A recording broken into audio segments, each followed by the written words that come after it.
नमस्कार मित्र. पंचमुखी नाम एकमुखी जय जरंडेश्वर. लेखन माधव कुमार. वाचक स्वर सुहास घोळे. मला एकच मुख आहे, किती बरे बोलतो, कशासाठी बोलतो, अर्थहीन वाचाळता काय कामाचे. मित्र हो, पंचमुखी मारुती ईश्वराचा एक अवतार. काय बरं संदेश देत आहेत. मला 5 मुखे असून देखील मी एकच रामनाम जपतो. मुखाचे पावित्र्य हे प्रत्येकाने राखावे, शुद्ध स्वच्छ निर्मळ बोलावे. त्यामुळे मुखाचं सौंदर्य वाढेल. आपल्याकडून समोरच्याचा अपमान होऊ नये असे आपण बोलावे, कमी बोलावे आणि सत्यवचन बोलावे.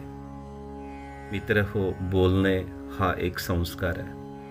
तो प्रयत्नपूर्वक साध्य करावा लागतो. व्यक्तीचे वय, वेळ, ज्ञान, अनुभव यांच्यावर आधारित बोलणे असावे. बोलण्याची कला सुसंवाद घडवून आणते. बोलण्यातून तुमचे संस्कार दिसतात. तुमचे बोलणे हे सात्विक असावे. तुमच्या बोलण्याने समोरच्याला उत्साह यावा, त्याच्या मनावरचा ताण कमी व्हावा. बोलणे सुंदर होण्यासाठी सुंदर विचारांची संगत करावी लागते. खूप बोलण्यापेक्षा मार्मिक बोलावे. 4 वाणींचे ज्ञान असावे, म्हणजे बोलण्याला बोलून देता येते, त्याचे व्याकरण जाणता येते. बोलण्याचा सन्मान केला तर आपल्या जीवनातील खूप समस्या सुटतील. प्रत्येक वेळेला आपण बोललेच पाहिजे असे काही नाही. न बोलताही आपल्याला बोलता येतं. आणि हा मित्र हो, आपले बोलणे अचूक असावे, अर्जुनाच्या बाणाप्रमाणे.